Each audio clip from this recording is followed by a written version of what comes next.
ተመልካቾቻችን አሁን የምንገኘው በብፁዕ አባታችን አቡነ ዘካርያስ የምዕራብ ጎጃም ሀገረ ስብከት ሊቀ ጳጳስና የቅዱስ ሲኖዶስ አባል እጅግ በጣም የምናወዳቸው የምናከብራቸው ታላቁ አባታችን በእሳቸው መንበረ ጵጵስና ግቢ ውስጥ ነው የምንገኘው። ዛሬ የተገናኘንበት ዋናው ምክንያት ደብረ ታቦርን አስመልክተን ብፁዕ አባታችን የሚሰጡንን አባታዊ ትምህርት ለመቀበልና ለምእመናን ለማስተላለፍ ነው። ተከታተሉ በአክብሮት ነው የምንጠይቀው። ቀጥታ ወደ ብፁዕነታቸው ቃለ መጠይቅ እናልፋለን። ብፁዕ አባታችን ቡራኬዎት ይድረሰኝ። ዛሬ እንግዲህ የደብረ ታቦርን የዋዜማ በዓል እያከበርን ነው የምንገኘውና ስለዚህ ደብረ ታቦር ማለት ምን ማለት ነው የሚለውን ለምእመናን ገለጻ እንዲያደርጉልን በታላቅ አክብሮት ነው የምንጠይቀው። በስመ አብ ወወልድ ወመንፈስ ቅዱስ አሐዱ አምላክ አሜን። ደብረ ታቦር ማለት ምን ማለት ነው? መልካም ጥያቄ ነው። ሁሉ ያለ ጥያቄና ያለ መልስ አይገባምና እንግዲህ ዛሬ ደብረ ታቦር ቦታውም ነው፣ በዓሉም ነው፣ ታሪኩም ነው። ደብረ ታቦር ማለት በተፈጥሮ አንድ ታላቅ ተራራ ማለት ነው። በኢየሩሳሌም ውስጥ ያለ ታላቅ ተራራ ደብረ ታቦር እየተባለ የሚጠራ በእኛ ተራራ ነው ማለት ነው።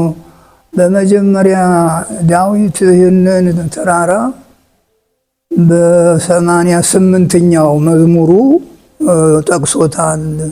ታቦር ወአርሞኔም በስመ ዚአከ ይትፌስሑ ብሎ እና ይህ ተራራ በጣም ያማረ የተዋበ እግዚአብሔር የአምላካችን የልዕልናው ምልክት ነው እና ማዶ ሻገር ብሎ ደግሞ አርሞኔም የሚባል ተራራ አለ።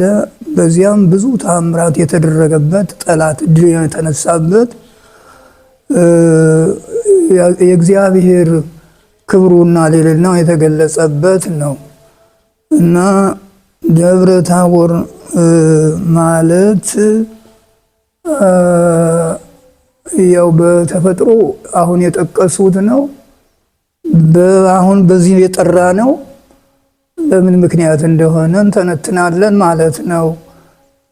ተራራው በቅዱስ መጽሐፍ ውስጥ በወንጌሉ ውስጥ አይረጎሙ ደብረ ነዋሃ ወደ ታላቅ ተራራ ጴጥሮስ፣ ያዕቆብ፣ ዮሐንስን ይዟቸው ወጣ ነው የሚለው እንጂ ደብረ ታቦር አይልም በመጽሐፍ ቅዱስ ላይ። ነገር ግን አባቶቻችን ሐዋርያት በዓላትን ሲቆጥሩ ደብረ ታቦር ብለው ሲኖዶስ በተባለው መጽሐፋቸው ውስጥ ጽፈውታል እና ያው የሐዋርያቱ ውሳኔ ነውና ያንን አክብረን ተቀብለን ደብረ ታቦር እያልን በየዓመቱ እናከብረዋለን እና የደብረ ታቦር አመጣጡ ስሙ ታሪኩ ይህን የመሰለ ነው። ደብረ ታቦር በጣም ክብር ያለው ደስ የሚያሰኝ እንዲያውም በዚህ በእመቤታችን በቅድስት ድንግል ማርያም በዓለ ፍልሰታ የሚከበር ማለት ነው እና ይሄ ነው ደብረ ታቦር ማለት። ከ9 በዓላት አንዱ ነው የጌታ። እንግዲህ 9 በዓላት አሉት። እነዚያም ደግሞ በቦታቸው ይተነተናሉ። ከ9 በዓላት ደብረ ታቦር ተብሎ የሚከበረው የውግዘት በዓል ነው። ታላቅ በዓል ነው እና እናከብረዋለን ሁላችንም በተለያየ ሃይማኖታዊም ባህላዊም ምስጢር ማለት ነው። እሺ ብፁዕ አባታችን እጅግ በጣም ነው የምናመሰግነው። ከዛው ከደብረ ታቦር ሳንወጣ እንግዲህ ዛሬ እያከበርን ያለነው የደብረ ታቦርን በዓል ስለሆነ የደብረ ታቦር መሰረታዊ ታሪክ ምንድን ነው የሚለውን አሁንም በድጋሚ እንዲያስተምሩን፣ እንዲነግሩ፣ እንዲያብራሩልን ነው በታላቅ አክብሮት የምንጠይቀው። መሰረታዊ ታሪክ ያው ጌታ ሐዋርያትን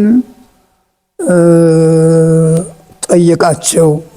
መነ ይብልዎ ለወልደ እጓለ እመሕያው፣ የሰውን ልጅ ወይም እኔን ማን ይሉኛል ብሎ በጠየቃቸው ጊዜ ሁሉም አንዱ ከነቢያት አንዱ ኤልያስ ነህ፣ አንዱ ደግሞ ከቀደምት ነቢያት አንዱ ነህ ሲለው ቅዱስ ጴጥሮስ ያው በመንፈስ ቅዱስ ተገልጾለት አንተ የእግዚአብሔር የባህሪ ልጁ ነህ ብሎ የመሰከረበት ቀን ነው እና በሰባተኛው ቀን ይዟቸው ወጣ የምንለው አሁን ዛሬ ነሐሴ 13 ቀን ነው የሚከበረው። የሁሉ አመጣጥ ትርጉም አለው። ቤተ ክርስቲያናችን ለሁሉ ቦታ ሰጣ መዝግባ በዓላትን ታከብራለች እና አሁን ደብረ ታቦር የምንለው በነሐሴ 6 ቀን ጭሳሪያ በተባለው ቦታ ላይ ነው የጠየቃቸው እና በሰባተኛው ቀን በስድስተኛው ቀን የሚለው ከነሐሴ 6 ጀምሮ ቆጥሮ ነው ማለት ነው።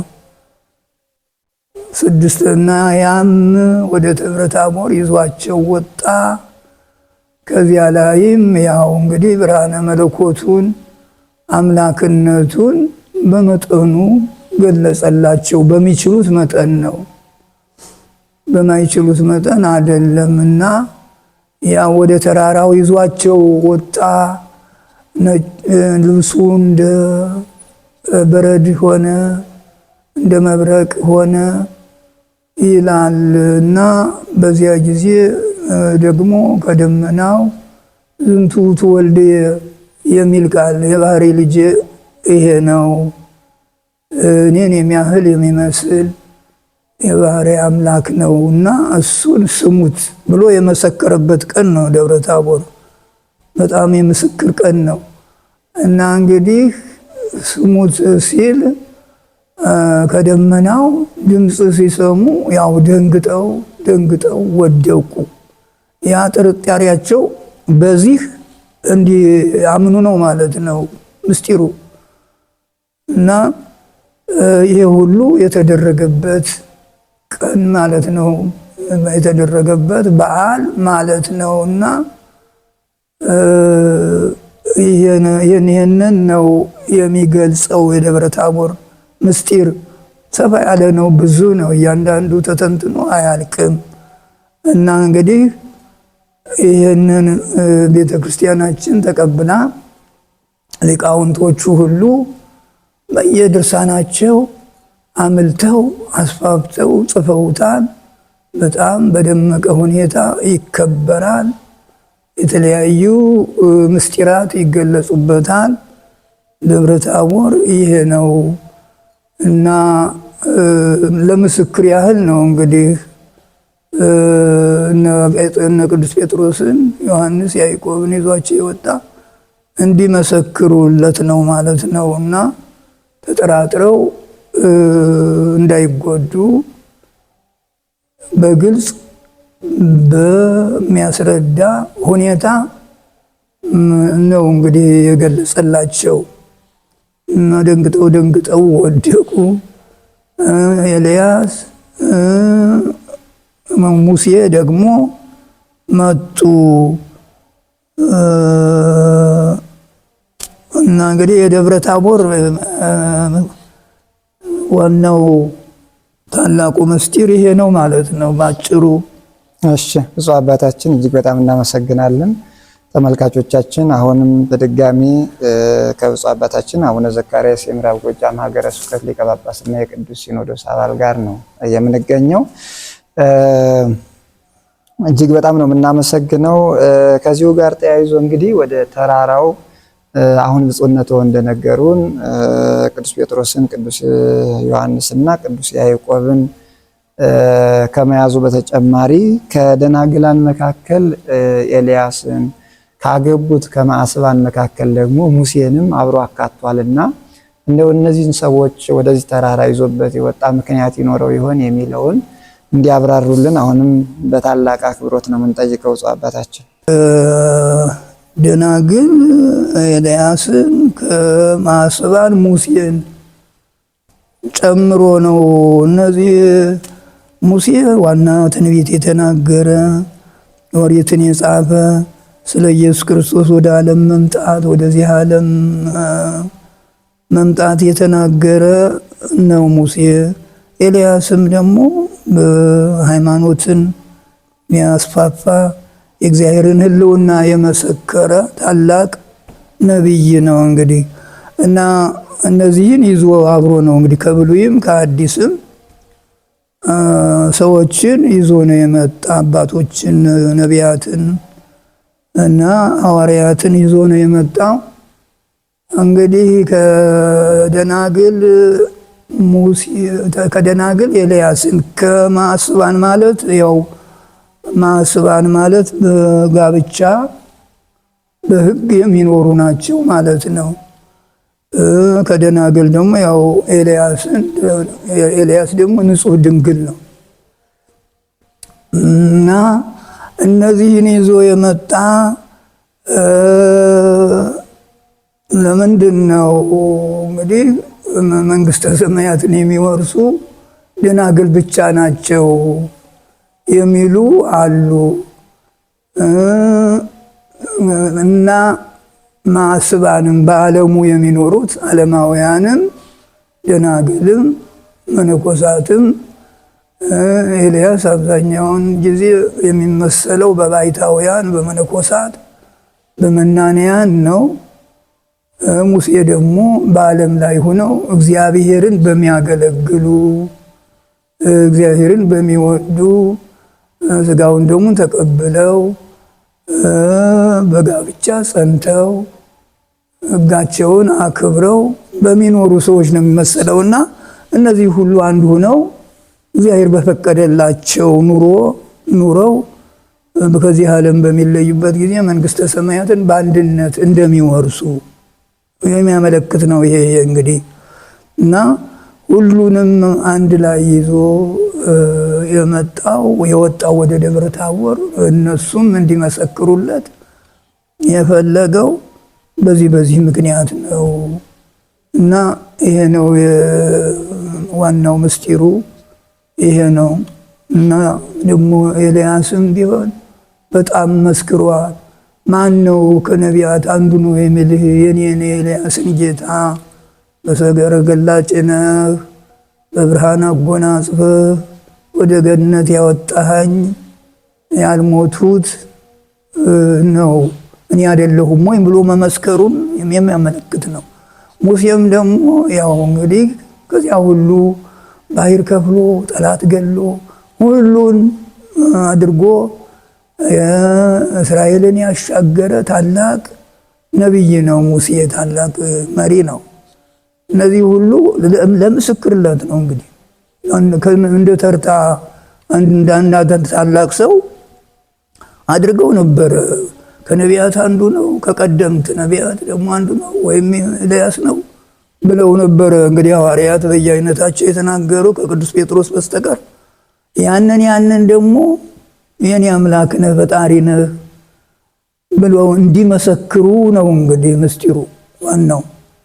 እና እነዚህን ወደ ደብረ ታቦር ይዟቸው የወጣው ለዚህ ነው። አብዛኛውን ጊዜ ጌታ ወደ ተራራ ይወጣል።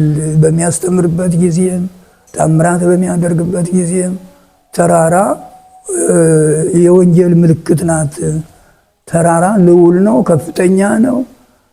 ወንጌልም ደግሞ ሉዓላዊት ናት፣ መክበበ መጻሕፍት ናት ብሎ ይህንን ሁሉ ለማስተማርና ለመናገር ነው። በብዙ አይነት ነው እንግዲህ ወንጌል የምትነገረውና ለዚህ ነው ወደ ተራራው ይዟቸው የወጣ ወደ ደብረ ታቦር ይዟቸው የወጣ ለዚህ ነው ማለት ነው። እሺ በጣም ነው የምናመሰግነው ብፁዕ አባታችን። እንግዲህ በእውነት በጣም ጥሩ መረጃዎችን ነው እየሰጡን ያሉ፣ መሰረታዊ ጉዳዮችን እየነገሩን እያስተማሩን ይገኛሉና ጥያቄያችን ወደ ማገባደዱ እየደረስን ነው። በሰባተኛው ቀን የሚለውን ቀደም ሲል ብፁዕነቶ እያነሱት ነበረ። ወንጌሉ ምንድነው? ወምድረስ እሱ ሞይል ከሰባት ቀን በኋላ ወደ ረጅም ተራራ ይዟቸው ወጣ ይላልና እንደው ምናልባት መጽሐፍ ቅዱስ የሚያነቡ ሰዎች ከሰባት ቀን በኋላ ሲል ምን ከሆነ ከሰባት ቀን በኋላ የሚል ብዥታ እንዳይኖር ጥርት እንዲል ይህንንም እንደው ከሰባት ቀን በኋላ ምን ከሆነ የሚለውን በድጋሚ እንዲገልጹልን ነው። አሁን ከሰባት ቀን በኋላ ቅድም የጠቀሱት ነው መጠኑ ነሐሴ 6 እስከ 13 ያው 6 ቀን አይደል? 6 ቀን ነው። በሰባተኛው የሚለው የወጡበትን ወንጌላውያን አንዱ 6 ቀን ይላል፣ አንዱ 7 ቀን ይላል፣ አንዱ 8ኛው። ሶስት ወንጌላውያን የተለያየ አጻጻፍ አላቸው እና መለያየት አይደለም። እንግዲህ አንዱ የወጡበትን አሁን ጠዋት ወጥተው የሄዱበትን ነው፣ ከዚህ ጀምሮ ቆጥሮ ነው። አንዱ ደግሞ የተመለሱበትን ቆጥሮ ነው። እንዲህ እያለ ነውና በሰባተኛው ቀን በስድስተኛው ቀን የሚለው ወንድ ስሱ ማለት 6 ማለት ነው አይደል? ወንድረ ስሱ መዋዕል ከ6 ቀን በኋላ ወንድረ ሰው መዋዕል ይላል። ወንድም ድረስ 8 ሉቃስ ነው መሰለኝ ከ8 ቀን በኋላ የሚል አለና እንግዲህ አድረው እዚያ ተራራው ላይ አድረው የመጡበትን አንዱ ወንጌላዊ የጻፈው ዝም ብሎ አንዱን ብቻ ነው። አንዱ ደግሞ የሄዱበትንም የመጡበትንም ሰባተኛ ያለው በዚህ ነው። እንግዲህ ሰባተኛ ቀን የሚለው በእርግጥ ላይገባ ይችላል። ብዙ መመራመር መራቀቅ ያስፈልጋል እና በዚሁ ምክንያት ነው ብዙ ነው የተነገረው። እዚያ ቦታ ላይ ደስ የሚያሰኝ ተራራ ነው በእውነት። እንዲያውም ቅዱስ ጴጥሮስ እዚያው እንዲኖሩ ነበረ ከደስታው ብዛት የተነሳ ከዚያ ሁሉ ከተደረገው ካየው የተነሳ እዚሁ እንዲያውም 3 ጎጆ ሰርተን 3 ሰቀላ ሰርተን እዚህ ብንኖር ጌታ ሆይ ፈቃድህ ከሆነ ብሎ ነበረ እና አንዱ ለአንተ አንዱ ለሙሴ አንዱ ለኤልያስ። ቅዱስ ጴጥሮስ ራሱን ለኔ አላለም። አባቶቻችን ትሕትና ልማዳቸው ነውና ነው። እና እንግዲህ በዚያ ነው አሁን ከደመና ሆኖ እግዚአብሔር አብም የመሰከረው የኔ ልጅ ሰው በሰራው ቤት አይኖርም ብሎ ለመመስከር ነው። እንግዲህ በደመና ሆኖ ዝንቱ ትወልድ እናንተ በሰራችሁት እናንተ ባነጻችሁት ጎጆ አይኖርም፣ የባህርይ አምላክ ነው፣ አምላክ ዘላለም ነው፣ ከሶስቱ አካል አንዱ ነው ብሎ ለመመስከር ነው። ዝንቱ ትወልድ ዛፈቅር ዘኪያሁ ሰመርኩ ብሎ ለመመስከር ነው። እና ይሄንን ለመመስከር ነው እንጂ በሰባተኛውም ሆነ በስድስተኛውም ሆነ በስምንተኛውም ሆነ ዙሮ ያው የጌታችን ኢየሱስ ክርስቶስ የአምላክነቱ ምስክር ነው። ይህም መጠነኛ ነው። በዮሐንስ ራእይ ላይ በአንደኛው ምዕራፍ በከባድ ሁኔታ ነው የታየው ለቅዱስ ዮሐንስ እና ባየሁት ጊዜ ወደቅሁኝ፣ ከእግሩ ስር ወደቅሁኝ፣ እንደ ሞተ ሰውም ሆንሁኝ። ዓይኖቹ እንደ ጋለ እሳት ነው። ይሄ ሁሉ የመለኮቱን የሚያመለክት ነው። ራሶቹ ጠጉሮቹ እንደ በረዶ ነጭ ናቸው። ይሄ ደግሞ ምንም ዘላለማዊነቱን የሚያመለክት ነው ማለት ነው። እና ባየሁት ጊዜ እንደ ሞተ ሰው ሆንሁኝ፣ ከእግሩ ስር ወደቅሁኝ። የደብረ ታቦርና ይመሳሰላል። ይሄ ደግሞ ከበድ ይላል ትንሽ። የደብረ ታቦሩ በመጠኑ እንደሚችሉት መጠን ነው የገለጸላቸው። እና ይሄ ሁሉ የጌታችን የመድኃኒታችን የኢየሱስ ክርስቶስ የባህርይ አምላክነቱ የሚያሳይ ነው፣ የሚያመለክት ነው ማለት ነው። ሰዎቹ ሰው በመሆኑ ስጋ በመልበሱ ብዙ እየተጠራጠሩ አንዳንድ ጊዜ አምላክ ነው ይላሉ ታምራቱን ሲያዩ፣ እንደዚህ ደግሞ መድከሙን መታመሙን ሲያዩ ደግሞ ምንድነው ይላሉ። እና ይሄንን ሁሉ አይቶ ኢየሱስ ክርስቶስ ያመነ ሁሉ የባህርይ አምላክነቱን እንዲያምን ነው ይሄ ሁሉ የተደረገው ማለት ነው። እሺ ብፁዕ አባታችን እንግዲህ እጅግ በጣም ነው የምናመሰግነው። እውነት በጣም ደስ የሚል ነገር ነው እየነገሩን ያለና አሁን ወደ መጨረሻው ደርሰናል። በመጨረሻም አንደኛ ጾም ላይ ነው ያለነው፣ ሁለተኛ ደግሞ የደብረ ታቦርን በዓልን እያከበርን ነው የምንገኘውና እንደ አጠቃላይ የሚያስተላልፉት አባታዊ ቃለ ምዕዳን ካለ እሱን እንዲሰጡን ነው የምንጠይቀው። እሺ ማጠቃለያው ሁሉ የተሰራው በጎ ለመስራት ነው። በዓላትን ብናከብራቸው የበዓሉ አከባበር ከምን ጋር መሆን አለበት? ይህን ታላቅ በዓል ይህንን የጌታ የትሕትና በዓል ያስተምህሮ በዓል የማስረዳት በዓል ነው እና በዓል ማክበር ዝም ብሎ አይደለም። ጾም መጾም ዝም ብሎ አይደለም። ሱባኤ መግባትም ዝም ብሎ ቀላል አይደለም እና በተቻለን መጠን እንደው የተከበራችሁ የቤተ ክርስቲያናችን ልጆች ሁላችሁ ማኅበረ ምእመናን በውጭ ሀገርም በሀገር ውስጥም በየአድባራቱ በየገዳማቱ በየበረሃው የምትገኙ ሁሉ ዛሬ የያዝነው ይሄ ሰሞን እቺ 14 ቀን ሱባኤ የእመቤታችን የቅድስት ድንግል ማርያም ጾመ ማርያም ትባላለች እና ሁሉም እንግዲህ ወድቆ ተነስቶ ትቢያ ነስንሶ ማቅ ለብሶ በየአይነቱ የሚጋደል አለ እና ሁላችንም እንግዲህ በምናደርገው ጾምና ጸሎት በጎ ስራ እየሰራን ነው። ድሆችን እየረዳን የተራቡትን የተጠሙትን እያገዝነ የተራቆቱትንም እያለበስነ በቅዱስ መጽሐፍ የታዘዘው ይሄ ነው። እንግዲህ ይሄን ጾም የሚወደው ይሄ ነው። ይሄንን ጾም አልወድላችሁም ይላል። ዝም ብሎ በደረቁ ምንም ሳይሆን እንዲሁም ለቁጠባ ሊሆን ይችላል።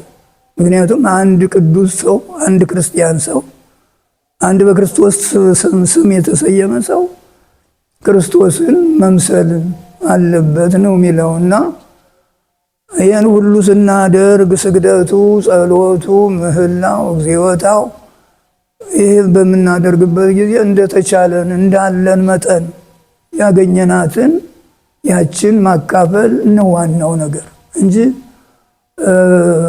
ይህንን ጾም እኔ አልወድላችሁም ፈቃዳችሁን ትፈጽማላችሁ ስትጾሙ ውላችሁ ፈቃዳችሁን ትፈጽማላችሁ ይላል ኢሳይያስ። የጾም ለይማ ቁጠጠ ክሳዶ ይላል። አንገቱን ቢያቀጥ ነው ወገቡ ቢቀጥን በጾም በጸሎት ማለት ነው። ይሄ ከንቱ ነው እና መስዋዕት እያቀረቡ ለእግዚአብሔር የሚሆነውን በጣም ተሳቆ ይቅርብኝ ብሎ ከዚያች ከፍሎ የሚሰጥ ይሄ ነው። እንግዲህ መስዋዕትነት ማለት ይሄ ነው። እንግዲህ ከራሱ ከደከመበት ከወጣበት ከወረደበት ካገኘው ነግዶ አትርፎ አርሶ ቆፍሮ ካገኘው ሁሉ ከዚያች እየሰጠ ነው ጾም ማለት እና በዚህ አይነት ይህን ታላቁን በዓል እያከበርነ ደግሞ የሚገባውን የታዘዘውን መስጠት፣ መመጽወት፣ ማገዝ፣ እስረኞችን መጠየቅ፣ ደካሞችን መጠየቅ፣ ዓይናቸው የታወረውን አካላቸው የተጎዳውን ከተደረገ ነው። እንግዲህ ዋናው ጽድቅ ማለት ይሄ ነው። እጁን ቆርጦ መስጠት ነው ማለት ነው ይላል።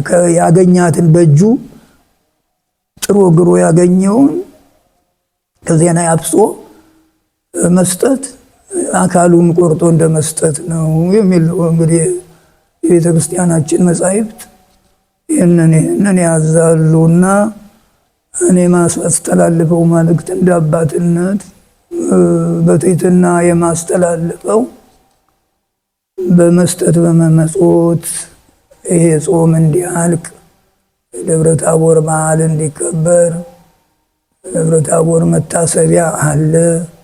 መምህራን በየትምህርት ቤታቸው ደቀ መዛሙርቱ ይህን በዓል ያስቡታል። ሲያስቡ ማለት እርሳቸው እነሱ ብቻ በልተው አይደለም፣ ያው ለድሆችም አካፍለው፣ ለጦም አዳሪዎችም አካፍለው፣ ለሌላቸው ላጡ ለነጡ እግዚአብሔር ለሚወዳቸው አውቀው የሚደህዩ አሉ። አውቀውም ማንኛውም ትተው ወደ እግዚአብሔር የቆሙ አሉና አደራ የምንለው እንግዲህ ሁሉን ያገኘነውን እንድንሰጥ እንድንመጸውት ነው ከዚህ ጾም ጋራ ከዚህ በዓል አከባበር ጋራ እንጂ በዓሉ ዛሬ ያው ስጋው ደሙን መቀበል ማስቀደስ መቀደስ ነው የሚፈልገው። ዛሬ በዓሉ ትልቅ ነው፣ አይሰገድበትም ደብረ ታቦር እና ታላቅ ስለሆነ ማለት ነው። እና እግዚአብሔር ከኛ ጋር ይሁን።